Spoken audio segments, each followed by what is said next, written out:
Welcome back, ladies and gentlemen, to the NTC podcast, live from Thomas and Mack Center at Summer League 2K24. I'm your host, Aaron Washington. This afternoon, I have the opportunity to be joined by Adrian Maloney Jr. Adrian is a basketball trainer, scout, recruiter, coach. Adrian pretty much does it all. So, a jack of all trades, just loves the game of hoops. So, Adrian, thanks so much, man, for taking the time to join us on the podcast. Love your work, love what you're doing. You're obviously on the grind out here, doing some great stuff, networking and all that jazz. So, thanks for taking the time, man. Excited for this conversation this afternoon. No, thanks for having me. It's a blessing to be here. So super excited to do this. Yeah, man. It's we've been chopping it up for a minute. I know you've been wanting to jump on the pod for a while, so I'm glad we're finally able to make it happen. So we'll jump right into it, man. I mean, obviously you have a lot going on. You're a little bit in. You have your hand in a little bit of everything when it comes to the game of basketball. But first, wanted to focus on the training aspect of what you do. So, for you, when it comes to finding who to train, I guess that's the whole where it all starts. You can't go through that if you don't have clients, you don't have people that you actually train on a daily basis. So, for you, what does your process look like when you're going through and you're trying to find people to train? Do you have a certain steps that you go through to find people? Or is it mostly like a word of mouth type of thing? Do you have marketing, social media that you go through? How do you go about finding those players that you want to work with, get in the gym, and get their games better? So honestly, I'm kind of open book with it. Like it can be word of mouth, it can be through social media. I just make sure I invest in my players. So the ones that I do have, I'll go watch their games or practices, or if you're trying to kind of study their habits and just see how I can help them in any way. And then that's kind of usually how the word gets out about who they're working with after people see their progress. And then that's kind of how I get hit up, and we kind of funnel them in through there.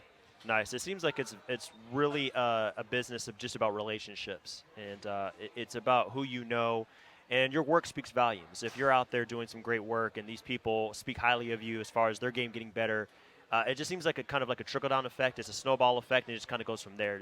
Would you agree with that? No, 100%. It's definitely relationships. The saying goes, it's not what you know, who you know. Yep. And to a certain extent, that's definitely 100% correct. It's all about relationships and networking and connecting with like-minded people. There's a lot of people that I work with, back in Kansas that they don't work with everybody just because their character is and morals and values don't always line up Right. with the end goal. So that's really big. For sure, man. So you're definitely in that scene a whole bunch. When it comes to finding guys to train, you're a trainer. You get in that side of things. But that's not all you do. As I mentioned before, you have your hand in a lot of different parts of the basketball game. So you're also a scout. You're a high school scout. You're in these gyms. You're looking at guys' games. You're dissecting it all. You're taking notes, watching film, I'm sure. So when you're in those gyms and you're scouting, what does that process look like when you're trying to – when you lock in on who you want to watch and who you want to really review and reviewing tape of these guys, what are you looking for? Are there any certain traits that stand out to you more than others? The intangibles, certain skill sets? What about these guys, when it comes to what they bring to the table, stands out to you as things that you key in on and you really want to make sure that you take a note of and take with you through the whole process? Just efficiency and IQ is a big thing for me because those are stuff you can kind of control. You can control your decision making, how often you turn the ball over, your effort and energy. Are you talking on the defensive end? Your body language, is it bad body language? Are you coachable? Because I write up on kids that don't score. They're just the glue guys. They rebound, they box out, they take charges, they dive on the floors. They're shaking the coach's hand and everybody's hands on the bench when they get subbed out. I'll show those guys love because they're a huge part of the team, even in the pros. So For sure. those are definitely my biggest takeaways. I'm not too concerned with like the scoring because people have good days, they have bad days, Right. and so I mean if they're shooting good shots and they're in and outs or whatever, I can tell when it's supposed to go in and whatnot versus someone that's kind of out of their comfort zone with it. I like where you mentioned that the intangibles about how they conduct themselves on the court more so than just scoring. It seems like a common theme, a common thread. Most of the trainers we talk to say the same thing, and even people that they don't necessarily train players, but they're scouting, they're evaluating, they're going through these steps that you're going through, because those things are they see a lot about a player because they're not going to be a finished product, especially at the high school level. Right. So it's going to be more about the little things. It's going to be about what they do in between the lines. And it's just interesting to hear all you guys kind of say the same thing about these Mm-hmm. players when it comes to those little things. And I'm sure that it's even more important as they rise to the ranks from high school to college to pros. And a guy that comes to mind for me as a player in the NBA that I think that the tone has been a little bit negative as far as their character is Christian Wood. I mean, he's super talented. He scores a lot. I mean, he scores Mm-hmm. 20 plus points a game. He's had some huge games last season, but he's unsigned currently, and Right. the talk is that he's going to be on a minimum deal when he does get signed. So even a guy like that, that's all-star level type player, if you're not bringing the right character to the table, the right habits, and just making sure you have a good relationship with everybody, Mm-hmm. it's going to be to your detriment, even for a guy as high profile as that. No, 100%. We speaking on Christian Wood's situation. I think Andre Drummond kind of going through the same thing. Like, there's actually a viral video out of him talking to an AAU team.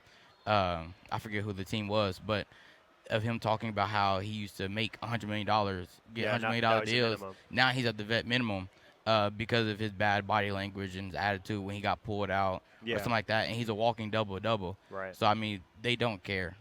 The higher ups, they don't Exactly. care who you Yeah. are, what you got going, if you Yeah. don't respect them enough to have good character and good body language, Right. and want to learn and be a sponge. That's another huge thing. You can't walk around like you know it all. Yep. You gotta be a sponge. Exactly. You can't act like you've made it, Mm-hmm. even in the NBA level. I mean, there's so much more to go. There's so much farther to go when you're really trying to nail down a specific role like that. But another question I had for you is as far as skill translation. Mm-hmm. So you watch guys at the high school level. There are certain things that stand out to you that you take notes on as they go up the ranks, as they go to college, as they go overseas, they go G League, up the ranks. Have you noticed a trend as far as I know you're talking about the intangibles, but is anything on court as far as their skill set that you've noticed translates very well? Shooting, driving ability, passing, like anything like that specifically that you look and say, like, oh, okay, I saw that in high school. Now they're playing here at Summer League. It still translates very well into like giving them consistent production in these games they're playing in. Like anything like that stand out to you that's kind of stretched across all the skill levels. It translates from one to the next. Yeah, actually, just think about a couple of pros that I have back home that I train, that I've been able to watch them in high school all the way up to where they're at now. Shooting, obviously, is one. Yep. The biggest thing that people don't credit the shooting part, though, for is the range. Mm-hmm. You have to be able to step out away from the three-point line because as you get older, that the court shrinks. Mm-hmm. Everybody's longer, they're taller, and all that good stuff, so they're able to contest a lot quicker and faster. So your shot gonna have to get quicker. You got to shoot a little further out. You're not gonna be able to shoot toes on the line. So shooting for sure, Yep. with all the little details in there, and then just like having a soft touch in the mid-range area. So not necessarily your one dribble pull-ups, but for sure floaters. Yeah. Like that's super underrated for me. That I love teaching guys because a lot of times, like I have a 6'6" guard that I work out back at home, and he's always like working on his hook finishes and floaters and all that jazz. And I actually had one of my interns ask him, "Why do you work on that? You're already like, you could just dunk it." He's like, "My teammate is 7'3", Mm, so in practice I'm having to see him all the time. right. So I have to have these in my game. Exactly. So credit to him. He just won MVP of his league last year. So Nice. That's fantastic, man. And right now, you have to go through certain steps to get to this level here at Mhm. Summer League. High school, college, G League, whatever the case is, then you reach this stage where you're in the NBA. mhm, There has been talk over the last several years that could be changing at some point. mhm. So we might see the return of players being eligible for the draft out of high school without going through 1 year of some other type of basketball.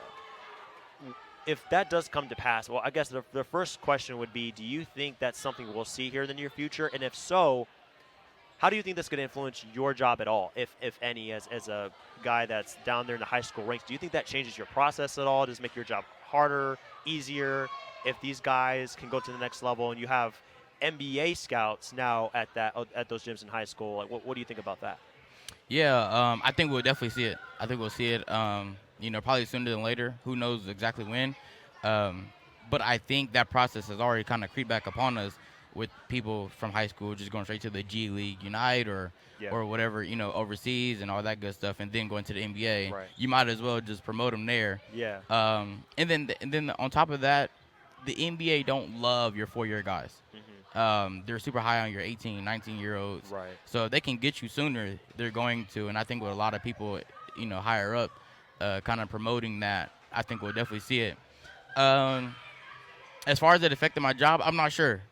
I think it'll give it a little more intense outlook for me as far as when I'm going to go watch. Yeah. Depending on the atmosphere. So if it's an elite level high school tournament or game or whatever, I think I'll be a little more critical about what I'm looking for and be a little more intense about like, nah, that's not going to cut at the next level. Mm-hmm. Versus now, all right, you'll slide by in college because you'll develop the next 2 years. You'll fix that. Like they'll put weight on you there and all that jazz. And they can do the same thing in the NBA. It's just a little more patient at the college level than they are in the league. Sure. So, sure. Makes sense. It seems like it's just the stakes would be higher if Mhm. that were to come to pass. So now you have to judge guys a little bit more harshly because it's not like they're going to have that extra time to kind of develop their game. They're going to be sent straight to the highest level. Yep. And it's like there's certain things you got to get down sooner rather than later. 100%. Makes sense, man. So going from there, now we're at Summer League. So you have these guys that have made it through those ranks. They're here at Summer League, whether they've gone through the G League Ignite. I mean, in this era of the NBA, there's so many different ways to make it. But once they are here, we're watching these guys. We're all evaluating, whether we're fans, whether you're in a professional capacity as a scout, a coach, whatever the case may be. Is there anybody here that you've watched so far that really stands out to you as somebody that's improved their game so far at Summer League? I don't know if you've maybe watched some guys in high school or college that are here now, and you've seen certain things progress in their game. Anybody like that stand out to you so far? Guys that have really improved since you first kind of started watching their game? Progression-wise, not much, but guys that have stood out to me really has been Imani Bates and Keontae George. Like, they're playing really good basketball right now. I watched both of them the past couple of days. Yeah, same. Fantastic. Same, and up close and seeing it up close in person, especially in the Cox Pavilion, just seeing their habits and just seeing, like, their body language. Like, I know Bates had, kind of a bad rap over everything that he's going through. And I actually was kind of hoping I'd get to see him when Memphis played Wichita State at Wichita State because I'm from Wichita, Kansas. Right. And he was out with the injury, so I was bummed out then. But seeing him up close in person now, just seeing how well he's shooting the three and how well he's playmaking for everybody else. As a fan, I kind of sit back and kind of, from my selfish moment, I want to see the team kind of make that extra pass to him and just see how hot he can get. Right. And really take the roof off of here. So exactly. He's playing really, really, really well. Keontae George is showing that he can put the ball in the hole with the best of them. I mean, he's 33, 26, like back-to-back games here. So he's not asking to sit. Like, they're letting him roll, and he's going to be a huge problem for the league coming up because he's getting all the reps in right now. Exactly. Like, Utah has really had a need for a guard recently. Obviously, Mike Conley is still a very steady guard that can do some great things on the court. And he's a great leader, a great vet to have. Right. But they're getting to the point now where it's like they're entering that next generation, that next phase of Utah basketball. So for a guy like Keontae George to come in here at Summer League, and we've talked to a few other guys that are really about the draft content, scouting content, and we all agree that you can't draw too many conclusions from this. Right. It's not the actual NBA. It's not that highest level yet. It's not regular season ball. But there are certain things that I think will carry over. We were just talking about that as far as skills that will translate. And he has a lot of those skills that I think will translate. His size, for one, is just it's going to help him as being a 6'3", 6'4" guy that can get into the paint a little bit, create for himself, not just from the perimeter, things like that about his game. He has a great shooting touch. Right. And it looks like he's going to be able to impact the game in a few different ways, not just scoring. Get on the boards a little bit, make some great passes. So you'll see those games. Maybe it's a 25-5 game as opposed to 28, and there's hardly anything else in any other category. Right. So I would say that's probably my guy, my favorite player I've watched here so far at Summer League. I'm glad that you brought him up because he really has been fantastic. No, he's playing great right now. And like you said, like, yeah, the scoring numbers may go down a little bit just due to it being the real deal. But I think he's going to flourish because in the real season, he's not going to have to defend the other team best player and all that other stuff. Like, you'll have your role, and he came in from Baylor being a really good scorer. And the Utah Jazz drafted him for that reason. Exactly. That's exactly right, man. So one other question I wanted to ask you here when it comes to your experience is the coaching side. That's super important for all these guys. You need the trainers. You need the scouts. Right. The coaches, probably they're the most hands-on. They're boots on the ground. They're evaluating these guys. They're really coaching them in so many different areas of their game, even giving them life advice. I mean, these guys are right there with them every step of the way once they hit the court, even before that. So to bring this back to you, Adrian, you're going to be coaching in the TBT tournament starting here very shortly in the next week or so. And it's based on what you've told me, this is your first experience in this type of role. Super exciting, man. First off, congrats on that opportunity. I'm sure that's going to be awesome for you specifically and just kind of learning more about the game. What do you hope to gain from that experience, being in that environment in the TBT? What are some goals that you have? Obviously, you want to win. That's number one. We want to win that chip. We want to get that grand prize. Is it $2 million now? Is that the grand prize? I think it's $1 million. I swear it changes every year, but I've been seeing $1 million. So hey, either way, man, you're getting paid. Right. You're getting the bag when you get out of there. So other than that, personal goals for you, where you want to see yourself grow in that capacity as you work your way through a big opportunity like being a coach for a huge basketball tournament like that on a national level. Yeah, I mean, everybody knows that I'm a basketball trainer and a big-time player development guy, so I really pride myself on just working through game situations, stuff like that, with the players in a one-on-one setting. But I'm really looking forward to just learning some more X and O stuff from the coaching staff that I'm joining with the JUCO products. Yep.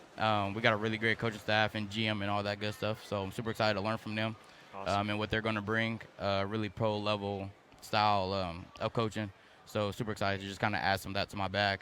And then just work on my craft with all the really good guys we have. Sure. We have a really good loaded team, like 10 to 12 players, all, majority of them JUCO guys that are playing pro somewhere, and they can go. So super excited just to kind of work with them. And just, like them, I would work on my craft, continue to get better, as a trainer and coach them up throughout the tournament, and let's see how far we can go. I love the TBT experience, man, because it's like a melting pot, similar to Summer League. Mm-hmm. You have players that have played overseas. You have players that have played in G League, played in college, D1. It's so cool that even though these guys know they're not in the NBA currently, Right. but they're still on a platform like that it can really help them get an NBA opportunity in the future. It can help them if they do want to get to the next level. It's just another showcase for them to be able to display their skills. I remember, I think it was Eric McCollum, CJ McCollum's brother, played in the TBT several years. He's an overseas product, but, I mean, he was just killing it. I think it was, I can't remember the team name, but they won 3 or 4 years in a row, Right. just working their way through, and they gained so much popularity just through that experience. I love that part of it, and obviously the grand prize is super cool, Right. but just the platform, not just for the players, but for somebody like you that comes in and you just want to get another opportunity. Super exciting, man. I'm just glad that it's a thing. I'm glad that it's another part of the summer circuit of basketball, and I'm sure it's going to do nothing but great things for you, man. I really hope you can learn a lot from that. No, it's amazing because, I mean, a lot like Summer League, a lot of people here, like ourselves, here to network and create opportunities for ourselves and other people. And I think TBT is bringing that kind of vibe and atmosphere to it as well, to the summer portion, like you said. Yep. And so, like you said, there's tons of pros, overseas, former MBAs, all that good stuff to network with and kind of get better nonetheless and add some contacts to that phone list and for them to help you out later down the road, and y'all can help each other out. So, no, super excited. And then just the feeling that it has with the Elam ending. Yeah, that too. You're playing to a certain score now, and it kind of gives that, outside of the organization feel, being, street ball type of style. So competing to, 86 or 64 or whatever the score is, just kind of bring a different intensity versus playing against the clock. So super excited, for, especially when you're winning, you get to go celebrate on that court and move on and put the thing on the banner. So let's rock and roll. Let's do it, man. To close this thing out, I'd like to ask our guest here in NTC this question to kind of round things up and give a little bit more of like a lighthearted feel to everything. Any particular memories? It could be coaching, it could be scouting, it could be, whatever you're involved in as a trainer. Any particular memories that stand out to you? Something super funny, crazy story that you have in your experience so far in all these different ventures of basketball? I'll tell you what, just kind of as a fan, just watching here the other day, when Jabari hit that game winner. Right. Yeah. Yeah. You know, the Rockets are throwing the ball sideline, and it's like .6 or something like that, and they lob it straight to him. He turns and just kind of throws like a floater, like 3. Yeah. And it goes in. That was super crazy. It was effortless. Yeah, I know, right? This is like he pushes it up there, and it's like, oh well. And he catch it in, and then then they sit him down rest of the summer league. Right. So. You officially graduated. You hit a I game know, winner right? in summer league. You're putting up 30s and like you're every done. game. We're done. We need to save that don't for need the to see season anymore. So, crazy experience. I mean, just to witness that in person and just to be here for it all. So. Yeah, man. Well, I'm glad you enjoyed your summer league experience so far. I'm glad that things are going well for you over on the coaching, scouting, all that good stuff on the side of things. Wish you all the best as you move forward. Thanks for joining us on this installment of NTC. Always good to catch up with you, man. I'm glad things are going well, and let's definitely keep in touch. I love what you're doing. No, 100%. Thanks for having me here. Yes, sir. Yes, sir. So, everybody, you can catch more episodes of NTC over on our website. It's going to be notradeclause.com. We have cap sheets available for you guys. We have draft capital as well. Now that free agency is settled down, everything is kind of leveling out. We have everything on our website ready for you to digest, take a look at, and educate yourself as well if you're looking to learn more about the game of basketball. But this closes out our installment here in Vegas of the studio show. We've had a great time with everybody here during the past few days of action. Thanks so much for taking the time to join us, and we'll be back here very soon with more podcasts, more content from NTC. So until then, take care. We'll see you soon.